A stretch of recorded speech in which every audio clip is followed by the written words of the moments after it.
tell you something. There is a story out there today that the drive-by media has decided you do not need to know about. A Mexican so-called dreamer. Somebody this country took in, somebody this country educated, somebody this country fed, was allegedly plotting a terror attack at a UFC event, at the White House. And the press, barely a whisper, barely a syllable. Now, I want you to think about that for a second. Just let it sink in. If this had been, I don't know, some guy in a MAGA hat who jaywalked near a federal building, we'd have wall-to-wall coverage for 6 weeks. They'd drag his high school yearbook out. They'd interview his third-grade teacher. They'd do a 45-minute documentary on what he ate for breakfast. But a dreamer terror plot at the White House? The algae bloom in Lake somewhere, USA, needs covering. Very important story, the algae. You know, sometimes I think about what it must be like to work in a newsroom today. You wake up in the morning, you've got a Mexican national here under the Dreamer program, allegedly planning mass violence at the seat of American government. And your editor says, let's see what's happening with the reflecting pool vandalism. And you just nod. You just go with it. Because that's the racket. That's the machine. You don't ask questions. You cover what the machine tells you to cover. Well, somebody has to cover what matters. And that somebody, my friends, is your host, America's truth detector, a weapon of mass instruction, broadcasting from behind the golden EIP microphone to every corner of this great, beautiful, fruited plain. I'm Rick LeBow. This is Rush Hour. And we are just getting started.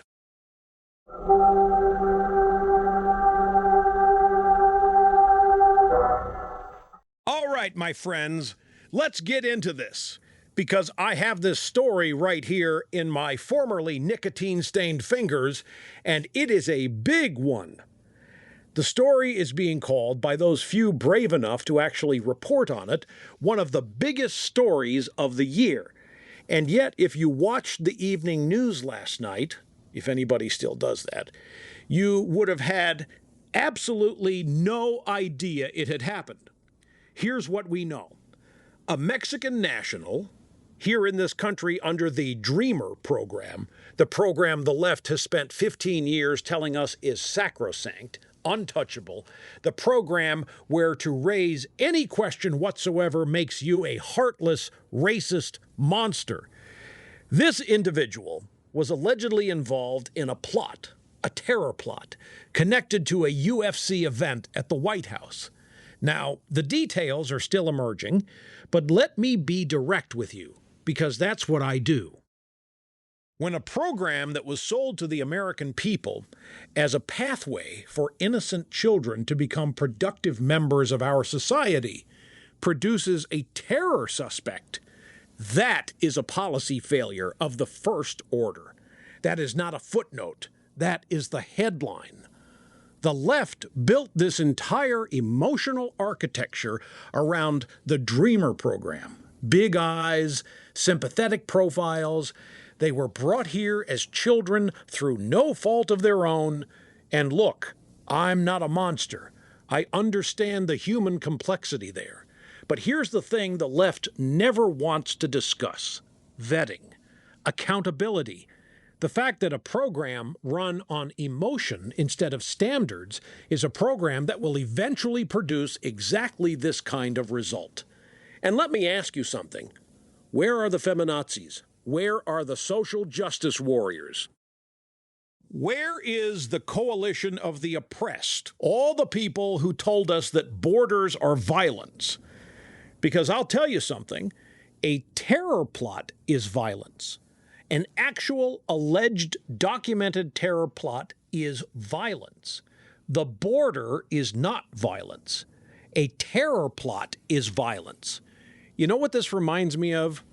Years ago, The whole debate around the refugee program, the Obama administration's refugee program, and anybody who raised a security concern was immediately branded as a xenophobe. You were hateful, you were small, you didn't have the right values, and then incidents happened. And the same people who called you hateful for asking the question would just move on. No accountability. No, well, maybe he had a point. Just next story. It never ends. They never learn. Or, and here's the thing, maybe they have learned. Maybe they know exactly what they're doing. See, this is the part that should concern you. The drive-by media is not stupid. These are not dumb people accidentally missing stories. These are smart people deliberately choosing which stories serve the narrative and which stories don't. When the narrative is immigration is beautiful, borders are racism, dreamers are future doctors and astronauts, a terror suspect in that same program is what we in the business call an inconvenient fact. And inconvenient facts get buried.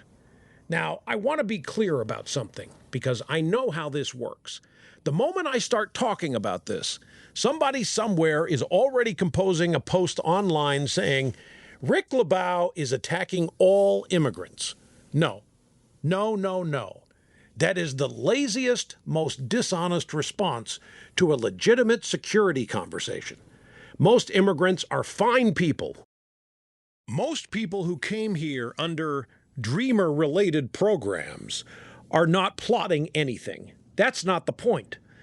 The point is, when the system fails, we are not allowed to talk about it. That is what's monstrous. That is the actual insult to the American people. Not that a bad actor slipped through, because bad actors will always find their way through cracks. The insult is the silence.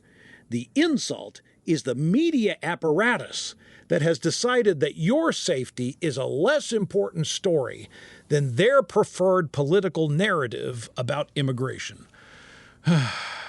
You know, ICE, the actual federal agency, they've been doing their job. The Trump administration has been trying to enforce the laws that Congress already passed. And the opposition to that, from Democrat attorneys general, from sanctuary cities, from the media, framed entirely as cruelty. Meanwhile, this is what the lack of enforcement looks like in the real world. Let me ask you the most basic question in the world, the question any halfway awake 10-year-old could answer. What is the purpose of the government of the United States? What is its primary job? James Madison could tell you. The first job of any legitimate government is the safety of its people. Not the comfort of its people, not the feelings of its people, the safety of its people, physical national security. Everything else, the spending, the programs, the agencies, the regulations, the whole massive apparatus of the federal government, it all runs on the premise that the people inside this country are safe. And when you have a program that, in the name of compassion, imports people without adequate screening, and then the media protects that program from scrutiny when it goes wrong, you have a government that is no longer doing its first job. Now, the media's silence on this, let me spend a minute on this because it really is jaw-dropping. Alex Marlow, over at Breitbart, is calling this one of the biggest stories of the year. And he's right. Think about the story elements here. You've got the Dreamer program, you've got a terror plot, you've got the White House as the target, you've got a UFC connection, the UFC event that was just held at the White House, which was, by the way, a great event that drove the left absolutely bananas for reasons I'll get to in a moment. Every single one of those elements is a story by itself. Together, that is a 5-alarm news event. And the legacy media is out here reporting on algae blooms and whatever Tom Hanks had for lunch. I'm telling you, folks, you cannot make this up. Our friends in the mainstream press, the luminaries of the Clinton News Network, the Peacock Network, the whole gang, they have decided that this story does not exist, and the reason is simple. The reason is what I've been saying for 30 years. The media does not report the news. They manufacture a version of events that serves a political agenda. And on immigration, the agenda is open borders are good, enforcement is evil, and any evidence to the contrary must be suppressed. But here's what I want you to take away from all of this, my friends. The story is out there. It is getting out. Sites like Breitbart are covering it. Shows like this one are covering it. And the American people, the people who make this country work, the people who actually live with the consequences of these policies, they find out eventually. They always do. The drive-by media can slow things down. They can delay, they can muddy the waters, but they cannot permanently bury the truth. It has a way of coming out. Don't doubt me. This immigration system is eating our country alive. And the people who built it, who protect it, who scream at anyone who questions it, they will never, ever be held accountable by the press. That job falls to us.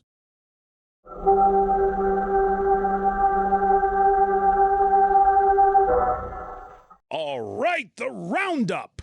Several more stories to get to, and my friends, they are good ones. First up, Los Angeles. God bless the place, what a disaster, is moving to allow non-citizens to vote. Now, I want to take you back in time, not very far, just to about 5 minutes ago, politically speaking, when Democrats were going on television and pinky swearing to the American public that non-citizen voting was a right-wing conspiracy theory, a fever dream, evidence of paranoia. Nobody is trying to let illegal immigrants vote, you lunatic. And now here is Los Angeles, California, moving to do exactly that. You know, I've said for years that the purpose of the whole Democrat immigration project, the open borders, the sanctuary cities, the legal protections for people who came here illegally, it was never about compassion. It was always about voters. Always. Because these folks, when they get here, when they get settled, when they get the benefits, when they get the programs, they vote Democrat. That's the transaction. That's the deal. The Save America Act, which would require proof of citizenship to vote in federal elections, is being fought by Democrats tooth and nail. Why would you fight that unless you want non-citizens voting? There is no other logical answer. None. I've asked this question 100 times. I've never gotten a coherent response. It just doesn't exist. The people in Los Angeles, the actual legal American citizens who live there, are being disenfranchised in slow motion. And the people doing it to them are the ones who claim to be fighting for the little guy. Next. This one is almost too good. Almost too perfect as an example of where the American university has gone. A Boston College historian, a professor at an elite institution, somebody shaping young minds, has compared the White House UFC event to 19th century lynching. Let me say that again, because I want to make sure you heard it correctly. A UFC fight on the White House lawn. Lynching. Those two things, according to this person, spring from the same impulse. Now, I've been in this business a long time. I have seen some remarkable intellectual contortions from the academic left. I have seen them tie themselves into pretzels that would give a circus performer back problems. But comparing a boxing match to a lynching takes a kind of willful, determined, theatrical stupidity that honestly deserves some kind of award. You know what I think happened? I think this individual saw the UFC event, saw how much fun everybody was having, saw how enthusiastically the American public received it, and decided to reach into the bag of the worst possible moral vocabulary available in human history and just throw it at the wall, because that's all they had left. If you can't win the argument, call it racist, call it a lynching, make it so toxic that reasonable people back away from it rather than get splattered. It won't work this time, and deep down, even they know it. The same impulse. He said the same impulse. Two guys voluntarily getting in a ring and a lynching. I'm sorry. I'm trying to be serious here, but same impulse. You know what else takes the same impulse, apparently? Waking up and going to work. Mowing your lawn. Everything is the same impulse if you squint hard enough and hate the country enough. And finally, and I love this story, former President Biden's bid to block the release of those recordings he made with his ghostwriter. You remember this. The recordings that were made as Biden narrated the book he was supposedly writing. The recordings that the special counsel heard and apparently found illuminating when assessing Biden's cognitive state. A federal judge has told Biden, no, you do not get to hide them. They will be released. The American people are going to hear exactly what Joe Biden sounded like behind closed doors during the period when his handlers were putting him in front of cameras and telling you he was sharp as a tack. Fine, totally fine. Best president since FDR, possibly Lincoln. Nothing to see here. And now a judge has said, let's hear the tape. I'll tell you something. James Carville, the Ragin' Cajun himself, a man who has been wrong about more things than virtually any other living political commentator, had the nerve this week to go on television and say Trump is old and tired and won't finish his second term. James Carville. James Carville, who told us Hillary Clinton was going to win in a landslide. James Carville, whose entire career for the last decade has been predicting Democrat victories that don't materialize. But see, Carville calling Trump old, that's the kind of irony that just writes itself. Because the man that Carville spent 4 years telling us was the future of the country, vigorous, capable, absolutely fine, just got his tapes ordered released by a federal court. Something tells me those tapes are not going to paint a picture of a sharp, vigorous president.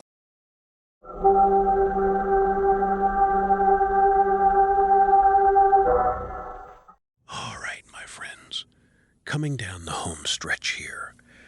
Let me leave you with this thought because I think it ties the day together. What you have seen in today's news across every single story is a country in the middle of a reckoning. The immigration system, the media, the political class, the universities, the former administration, all of it being forced slowly and sometimes painfully into the light. The establishment spent a long time building a machine designed to run on your inattention. When you weren't looking, they opened the borders and called it compassion. They ran a cognitively impaired president and called it competence. They let Democrat attorneys general coordinate with activist groups to wage legal warfare on a sitting president and called it justice. They put a professor on television to compare a boxing match to a lynching and called it scholarship. They needed you not paying attention. They needed you busy, distracted, tired from work, numbed by entertainment. And instead, you tuned in. That's all I've ever asked. Not for you to take my word for anything. Just pay attention. Use the brain God gave you. Ask the obvious questions, the ones the press won't ask. And when they tell you something doesn't matter, ask yourself, who benefits from you believing that. The government cannot give anything to anybody that it doesn't first take from somebody else. And the media cannot hide anything forever. Both of those things remain true today, tomorrow, and the day after that.